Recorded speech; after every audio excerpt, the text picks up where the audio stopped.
Hi everyone, I'm Tracy Pattin. This is New Media Tea Time, and this is actually part 3. I'm here with my fabulous co-host. I'm Danielle Gruen.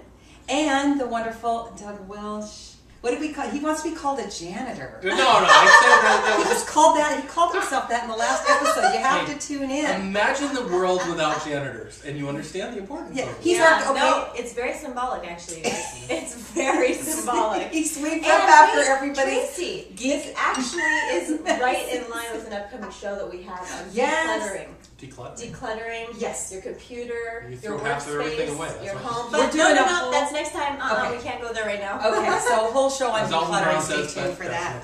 That's another show. But we're going to start off with, instead of talking about the geekified stuff, and we do use the term geek very fondly. Very fondly. We have one. We have one, you know. The geeks have won. Just remember. Yeah, the geeks have won. I know. That's why we're becoming geeks. Are we geeks? Becoming? Oh, yeah. I hope we already are. We're geeks. Aren't you guys? Danielle brought this wonderful chocolate. Ghirardelli. I'm going to have you guys taste it. Ghirardelli. And then I'll show you guys. Let me actually hold it a little bit, because it's dark chocolate, but it has caramel in it, so it could potentially be a little bit, rich and chewy? drippy. I just, Oh, perfectly. So let me show you guys, and you guys tell me how it tastes and describe it. Taste This is Ghirardelli Dark and Caramel. Yum. 60%. 60%. I go for like the 86%. I was expecting it to be a lot more bitter for 60%. It must be the caramel mix. The caramel's going to sweeten it up. Yeah. And it tastes creamy, and it's got a wonderful layering that's going on here. It's good balance. Yeah. Sometimes the filled chocolates are a little heavy. Yeah. And you know what? The chocolate, but this is good balance. I'm tasting. It tastes like there's alcohol in it, even though there isn't.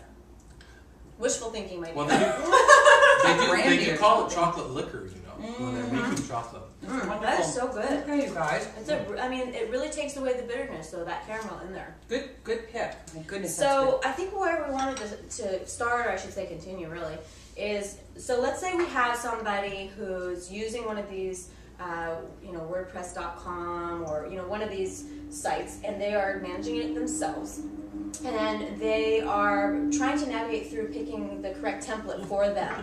I mean, the question that we were really trying to figure out is how do you know you really have the right template? I mean, you're getting distracted. He's distracted by the chocolate. Can I be alone in my chocolate, please? Yeah. You can. I've recovered my caramel drip here, but go ahead, yeah. So, but I mean, even with New Media Tea Time, as we were choosing our template, as Tracy knows, we navigated through several different templates because we tried out some and it was not quite right, and we tried out some others that were too rigid. I actually tried out one that I thought was a perfect fit, and it didn't allow for me to change the number of pages, and I wanted to add a few more pages, and it only had 2 or 3. So, noticing those things, noticing how many columns it has, all of that stuff really plays into the overall look and use and function of the site. Should we show him the site? You want to pull it up? I've seen this site. Have you seen it? He's seen it, and I have it up right here. NewMediaTeaTime.com, by the way. It's brand new. We just got it up last week, right? Picking a theme is probably the toughest part. Right. Honestly, and once you figure out something's going to go, really, again, picking a theme is one of those areas where you can really go down the rabbit hole on. Yeah. Sometimes you just need to start with something basic and get it going. Right. Knowing that you want to add this, you want to add that, and then spend the time over time finding new themes to try and stuff like that. Okay. It is the most technical part, I think, really, of the end users setting up a blog, is finding that template. Do it over time. Don't go down the rabbit hole. That's basically the best thing I guess was described to you. Okay. Talk to your friends, see what they're using. If you see a blog that you like, look at the bottom and see if it has a mention of what template they're using. Right. And if it doesn't, email the author of the blog and say, what template are you using, please? I really like this one. Oh, yeah. Which I really love that point, but we actually have a love-hate relationship at that point, because on the bottom of our site, it does now say, blog at WordPress.com, fresh theme by Jide. I don't mind that it says what the theme is, but can we add something else here, like copyright, New Media Tea Time? And the copyright thing we want to talk about. Again, it's a little bit geekier, but there's an area of the theme called, well, this is on New Media, this is on WordPress.com. Yeah, .com. No, you really can't do it. You can't edit the themes on WordPress.com. Okay. That's one of the limitations you're given. You're given the theme as it stands. So on if your we own wanted site, to you can replace those entirely with whatever you wish. So on, like, if we used WordPress.org, we could do that. Well, yeah, and when we say WordPress.com, WordPress.org, WordPress.org really isn't a service at all. It's just a repository for the software. Typically, the term we use is called a self-hosted WordPress. Okay. This is where WordPress, the software, is actually running on your website, as opposed to WordPress.com, which is a hosted environment. You end up with a URL like newmediateatime.wordpress.com. Right. So that self-hosted is, I think, a better description. Okay. You say WordPress.org, and people go, yeah. Because We go did. there. We went, and then we looked it up. Yeah. So Well, we're they go slowly there, learning and that. all they see is this software to download. They don't have any idea what it is. Right. And So- then what do you do with it once you download it? Yeah. So Well, that's why with my site, I mean, I always knew it to be .org to be the customized site. It's just you have to have a web designer essentially. You don't have to, but you kind of need to. Whereas .com, you can do it yourself, and and it's not totally simple. You got to do some research, but even a little self-hosted time, version of WordPress. I'm on GoDaddy as my host. They have a one-button install of WordPress. You say, yes, I want WordPress, and I want it in this directory. That's really the only questions you really need to answer, maybe a password. And then you can put your own themes and everything. It's really, at the very basic levels, it's not that hard to set up and manage yourself. It is a step above a WordPress.com site because there is more concerns on your site. But for the average person, it's something that's easily doable if they want to. do you recommend then in big picture? Because I'm sure people are wondering, well, what do I choose? What do you recommend? We talked about that a little bit in the last episode, or maybe the one before, about when you choose WordPress.com over a self-hosted. Right. One, you choose WordPress.com. If you're just getting started, you don't know if it's going to fly.